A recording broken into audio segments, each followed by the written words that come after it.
Praise the Lord. आप सबों को मेरा जय मसीह की। और आज गुड फ्राइडे है और सारे मसीही लोग एक जगह एकत्रित होकर वो प्रभु यीशु मसीह ने जो क्रूस पर 7 बातों को कहा था उन 7 बातों पर मनन किया जाएगा। तो आज मैं भी उन 7 वाणियों पर मनन करूँगी। और प्रभु यीशु मसीह जो थे उनको उन्हीं के साथ में रहने वाला उनका चेला यहूदा, उसने धोखा किया, विश्वासघात किया और पैसे के लालच में प्रभु यीशु मसीह को पकड़वा दिया। और यीशु मसीह ने ही उसे आज्ञा दी थी ऐसा करने के लिए, क्योंकि जब वो लोग प्रभु भोज कर रहे थे तो यीशु मसीह ने उसके कान में उसके पास बोला था कि तू जो करना चाहता है वो कर ले। जब उसकी आज्ञा मिली तभी यहूदा अपने शैतानी काम को अंजाम दे पाया, क्योंकि उसका तो क्रूस पर चढ़ना ही था, पकड़वाया जाना ही था। इसलिए पहले से ही ये सब भविष्यवाणी थी और यीशु मसीह ने यहूदा को आज्ञा दी, उसके बाद ही वो अपने कार्य को कर पाया।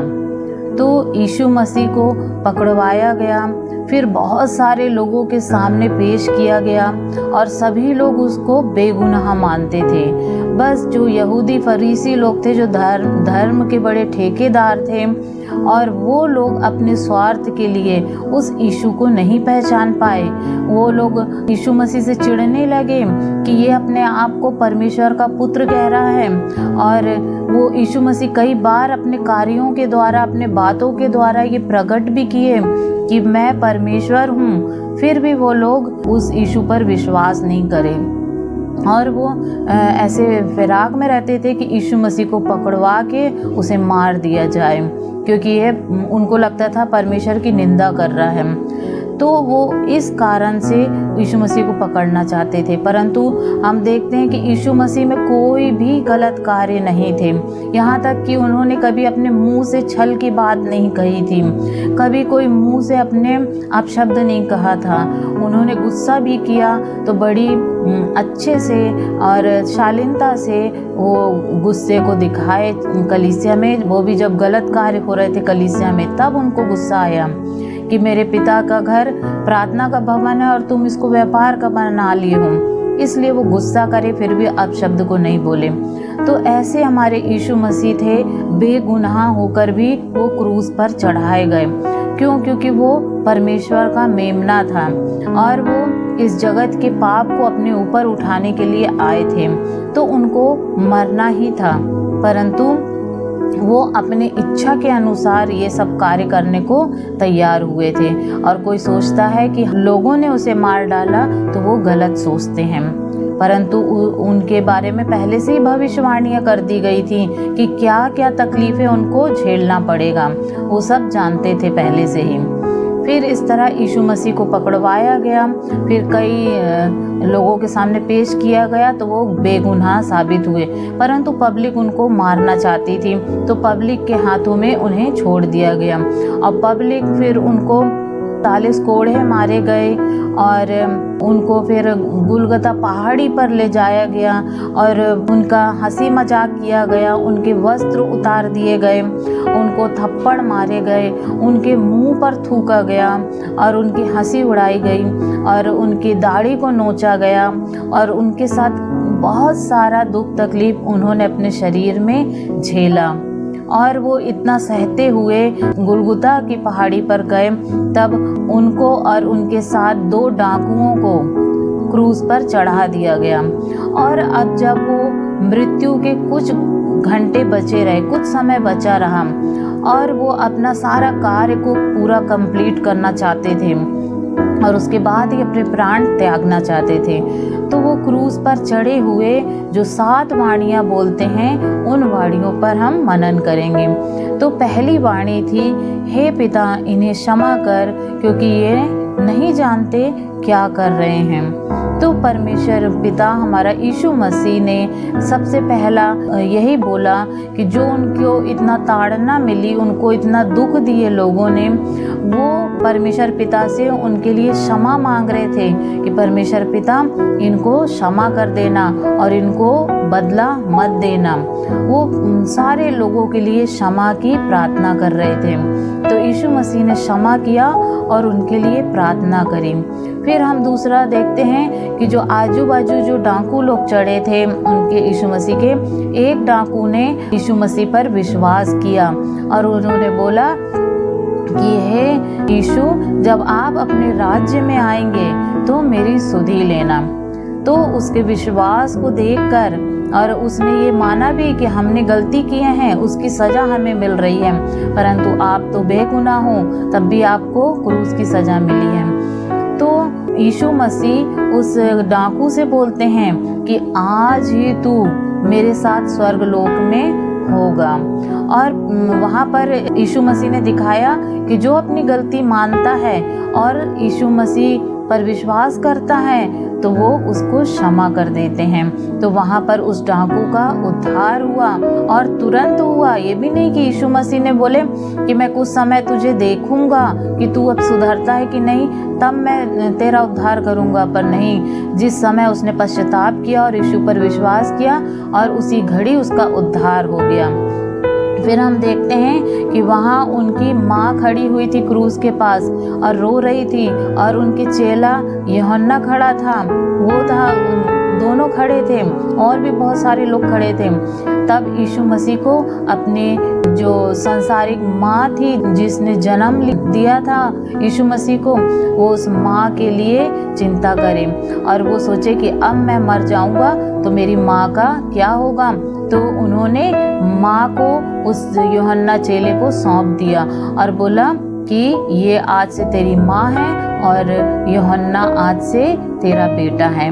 इस तरह उन्होंने अपनी जिम्मेदारी को मरते समय भी निभाया और अपनी माँ के इंतज़ाम किया, उनको यूं ही नहीं छोड़ दिया। फिर हम देखते हैं चौथी बाड़ी में उन्होंने कहा, हे मेरे परमेश्वर, तूने मुझे क्यों छोड़ दिया है। वहाँ पर यीशु मसीह को लग रहा था कि उनके पिता परमेश्वर ने उन्हें छोड़ दिया है और उनको अकेलापन महसूस हो रहा था और वो अपने पिता से, परमेश्वर पिता से यही बोल रहे थे कि तूने मुझे क्यों छोड़ दिया है, क्योंकि संसार का पूरा पाप उनके ऊपर लद चुका था और परमेश्वर पिता पवित्र हैं, वो पाप के पास रह ही नहीं सकते हैं। उन्होंने भी, परमेश्वर पिता ने उस शारीरिक यीशु मसीह का साथ छोड़ दिया और वो व्याकुल हो गए कि परमेश्वर पिता मुझसे अलग हो गया है। फिर उसके बाद हम देखते हैं पांचवी वाणी में उन्होंने कहा, मैं प्यासा हूँ। तो हमारे यीशु मसीह को जो इतना शारीरिक पीड़ा सह रहे थे उनको प्यास लगी वहाँ पर और उन्होंने पानी मांगा। उनको प्यास थी, शारीरिक तौर पर भी और आत्मिक तौर पर भी उनको प्यास लगी और वो पानी को मांगे। और इसलिए भी मैं प्यासा हूँ कहा क्योंकि ये भविष्यवाणी पहले से ही हो चुकी थी। भविष्यवक्ताओं ने बोला था कि वो इस तरह बोलेगा और यीशु मसीह ने अपने उस वचन को कहा ताकि वो भविष्यवाणी पूरी हो जाए। फिर उसके बाद उन्होंने कहा पूरा हुआ। छठवीं वाणी में उन्होंने कहा पूरा हुआ, क्योंकि यीशु मसीह जो कार्य करने आए थे वो कार्य उन्होंने पूरा किया, व्यवस्था को पूरा किया। क्योंकि वचन बोलता है, यीशु मसीह बोलते हैं, मैं व्यवस्था को लोप करने नहीं आया हूँ पर उसको पूरा करने आया हूँ। और यीशु मसीह ने व्यवस्था को पूरा किया। जो व्यवस्था में परछाई दिखती थी वो नए नियम में हकीकत रूप में दिखाई दी। और जो भी बलिदान और जो भी चीज़ें पर्व मनाए जाते थे वो परमेश्वर पिता ने एक तरह से इस्राएलियों को प्रैक्टिस करवाया। जब अच्छी तरह से प्रैक्टिस हो गई उस चीज़ की तो वो यीशु मसीह के रूप में हकीकत में पूरा हो गया। और फिर जब यीशु मसीह का बलिदान, प्रायश्चित बलिदान चढ़ गया, उसके बाद अब किसी भी बलिदान की प्रैक्टिस करने की ज़रूरत नहीं है। और उसके बाद पूरा जो बलिदान था, संपूर्ण सिद्ध बलिदान वो यीशु मसीह ने दे चुका। अब किसी तरह के बलिदान की ज़रूरत नहीं है। तो उन्होंने अपने कार्य को पूरा किया, व्यवस्था को पूरा किया। और फिर 7वीं वाणी है, हे पिता मैं अपनी आत्मा तेरे हाथों में सौंपता हूँ। तो यीशु मसीह ने अपनी आत्मा को अपने आप से ही सौंपा, अपने प्राण को अपने आप से पिता के हाथों में सौंप दिया। और चाहे उनके ऊपर कितनी भी मुसीबत पड़ती, पर वो मर नहीं सकते थे। कि किसी की इतनी हिम्मत नहीं थी कि उस परमेश्वर के रूप को मार सके। परंतु जब उन्होंने खुद बोला कि मैं अपनी आत्मा परमेश्वर आपके हाथों में सौंपता हूँ, तभी उनकी जान गई, तभी उनके प्राण निकले। तो ये 7 वाणियाँ उन्होंने क्रूस पर कहा। अब हम देखते हैं कि हम जो मनुष्य हैं, हम भी जो यीशु मसीह पर विश्वास करते हैं, तो वो भी क्रूस पर चढ़े हुए हैं। हम इसको वचन में देख लेंगे। गलतियों 2 अध्याय उसका 20 पद, यहाँ पर इस प्रकार लिखा है, मैं मसीह के साथ क्रूस पर चढ़ाया गया हूँ। अब मैं जीवित ना रहा, पर मसीह मुझ में जीवित है। और मैं शरीर में अब जो जीवित हूँ, तो केवल उस विश्वास से जीवित हूँ जो परमेश्वर के पुत्र पर है, जिसने मुझसे प्रेम किया और मेरे लिए अपने आप को दे दिया। तो यहाँ वचन बताता है कि हम जो हैं, जो विश्वासी है, यीशु मसीह पर विश्वास करते हैं, तो वो उसके साथ क्रूस पर चढ़ाए गए हैं। और हम जब हैं उसके साथ क्रूस पर चढ़ाए गए हैं, और हम अब जीवित नहीं रहे। और अगर हम जो शारीरिक रूप में जीवित भी हैं, तो हम उस यीशु मसीह में जीवित हैं और उस विश्वास में जीवित हैं, यीशु मसीह में जीवित हैं। तो हम अब विश्वास के द्वारा जीवित हैं और उस प्रेम के द्वारा हम जीवित हैं जो यीशु मसीह ने हमसे किया और अपने आप तक को हमारे लिए दे दिया। फिर हम एक और वचन देख लेते हैं, गलतियों 5 अध्याय उसका 24 पद, और जो मसीह यीशु के हैं, उन्होंने शरीर को उसकी अभिलाषाओं समेत क्रूस पर चढ़ा दिया। तो अब जो यीशु मसीह में जीवित हैं, जिन्होंने यीशु मसीह पर विश्वास किया, बपतिस्मा लिया है मन फिराव का, वो क्या है, उन्होंने अपने शरीर की अभिलाषाओं, इच्छाओं को क्रूस पर चढ़ा दिया है। फिर हम एक और वचन देख लेंगे, गलतियों 6 अध्याय उसका 14 पद, पर ऐसा न हो कि मैं अन्य किसी बात का घमंड करूं, केवल हमारे प्रभु यीशु मसीह के क्रूस का, जिसके द्वारा संसार मेरी दृष्टि में और मैं संसार की दृष्टि में क्रूस पर चढ़ाया गया हूँ।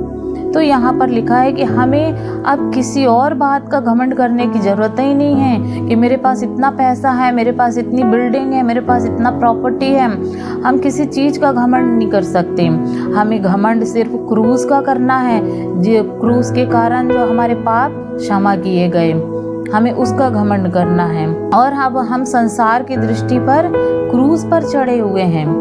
तो हम ये 7 वाणियों के द्वारा हम ये देखेंगे कि यदि कोई मनुष्य क्रूस पर चढ़ा हुआ है तो उसका स्वभाव कैसा होगा, वो किस तरह के कार्य को करेगा।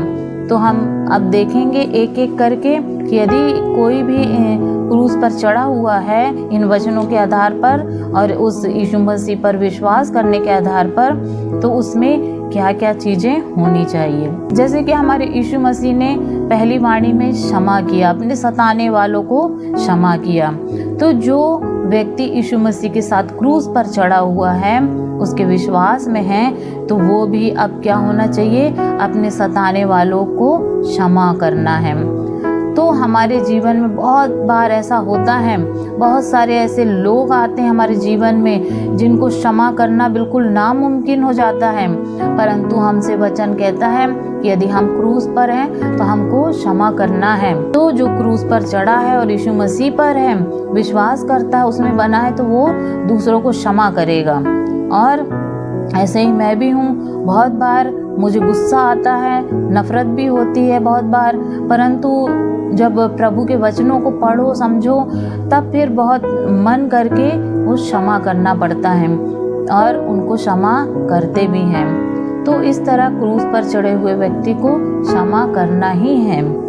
फिर हम देखते हैं दूसरी वाणी थी कि डाकू से बोलते हैं कि आज ही तू मेरे साथ स्वर्गलोक में होगा, और उस डाकू का उद्धार करते हैं। तो यदि क्रूस पर चढ़ा व्यक्ति है तो वो क्या करेगा, अपने आसपास अपने परिवार के लोगों की चिंता करेगा कि उन सबका उद्धार होए।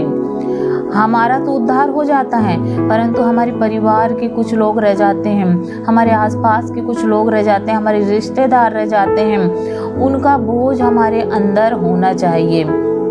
और ये मेरे अंदर ये बोझ है कि मुझे लगता है कि मेरे जितने भी हिंदू भाई बहन मेरे रिश्तेदार हैं, एक एक लोगों का उद्धार होने पाए और वो सब बचने पाए, और मेरे जितने आस पड़ोस लोग रहते हैं उनका उद्धार होने पाए, वो भी बचने पाए, और जितने भी मेरे जान पहचान वाले हैं वो उनके लिए लगता है कि वो सब बचने पाए और उन सब का उद्धार होने पाए।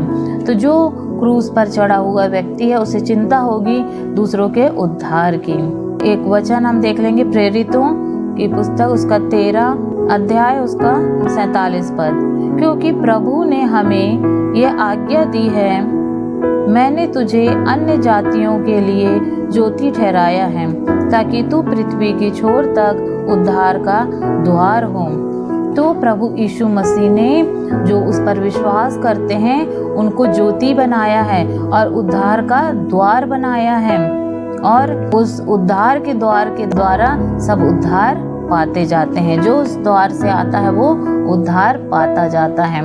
तो हमें दूसरों की चिंता करना चाहिए कि हम उन सब का भी उद्धार हो। फिर हम देखते हैं कि उन्होंने तीसरी वाणी में अपनी माँ की चिंता किए थे और उनका इंतज़ाम किए थे। तो जो कोई भी क्रूस पर चढ़ा व्यक्ति है वो अपनी जिम्मेदारी निभाता है, वो अपनी जिम्मेदारियों से भागता नहीं है, और वो हर एक छोटी बड़ी जिम्मेदारियों को पूरी करता है। और फिर हम देखते हैं चौथी वाणी में उन्होंने कहा कि हे परमेश्वर, तूने मुझे क्यों छोड़ दिया है। तो जो व्यक्ति क्रूस पर चढ़ा हुआ है मसीह के साथ, वो कहीं ना कहीं अकेलापन महसूस जरूर करेगा। उसे लगेगा कि मैं अकेला हूँ, मैं अकेली हूँ, मेरे साथ कोई नहीं है, क्योंकि उस व्यक्ति को कोई नहीं उसके साथ रहेगा, क्योंकि उन्हें पसंद नहीं आएगा। वो बातें जो वचनों में लिखी है वो तीखी होती है, कड़वी होती हैं, तो वो बातें पसंद नहीं आती हैं, और धीरे धीरे हमारे दोस्त हमें छोड़ देते हैं, हमारे लोग छोड़ देते हैं, हमारे परिवार के लोग छोड़ देते हैं, और यहाँ तक कि कभी कभी हमें महसूस होता है कि हमारा परमेश्वर पिता भी हमें छोड़ दिया है। वो कहीं न कहीं अकेलापन महसूस जरूर करते हैं। फिर हम देखते हैं कि 5वीं वाणी में यीशु मसीह ने कहा था कि मैं प्यासा हूँ। तो प्यास, यीशु मसीह के अंदर प्यास थी। तो जो क्रूस पर चढ़ा व्यक्ति है उसके अंदर प्यास होगी। हम देखते हैं 3 प्रकार की प्यासें होती है। भजन संहिता 42 यहाँ पर है परमेश्वर की प्यास को बताता है। तो जो क्रूस पर चढ़ा हुआ व्यक्ति है उसे परमेश्वर की भूख और प्यास होगी, वो उसको खोजेगा और वो खोजता रहेगा परमेश्वर को अपने, और वो उसको पाने में अपनी मेहनत करेगा। फिर दूसरी प्यास है, हम देख लेते हैं पवित्र आत्मा की प्यास, यूहन्ना 7 अध्याय उसका 37 पद। तो यहाँ पर लिखा है पवित्र आत्मा की प्यास। तो जो व्यक्ति अगर क्रूस पे चढ़ा हुआ है उसे पवित्र आत्मा की प्यास होगी कि पवित्र आत्मा के हमको हमारे साथ रहे, वो हमसे दूर ना हो जाए, वो नाराज ना हो जाए, और पवित्र आत्मा के जो फल हैं, वरदान हैं, वो हमें मिल जाए, उसकी कोशिश में वो लगा रहेगा। फिर हम देख लेते हैं 6वीं वाणी है पूरा हुआ। तो यीशु मसीह ने अपने कार्य को पूरा किया। तो जो व्यक्ति यीशु मसीह के साथ क्रूस पर चढ़ा हुआ व्यक्ति है तो वो अपने कार्य को पूरा करेगा, वो अधूरा नहीं छोड़ेगा। यदि वो थोड़े समय के लिए रुक भी जाता है परंतु बाद में वो उसको पूरा करता है। तो जो क्रूस पर चढ़ा हुआ व्यक्ति है वो अपने सारे कार्यों को पूरा करके ही चैन पाता है। फिर हम देखते हैं 7वीं वाणी, हे पिता, मैं अपनी आत्मा तेरे हाथ में सौंपता हूँ। तो जो व्यक्ति यीशु मसीह के साथ क्रूस पर चढ़ाया गया है तो वो अपनी आत्मा को, अपने शरीर को, अपने प्राण को परमेश्वर को सौंपेगा ताकि वो अपनी इच्छा के अनुसार इस्तेमाल करे।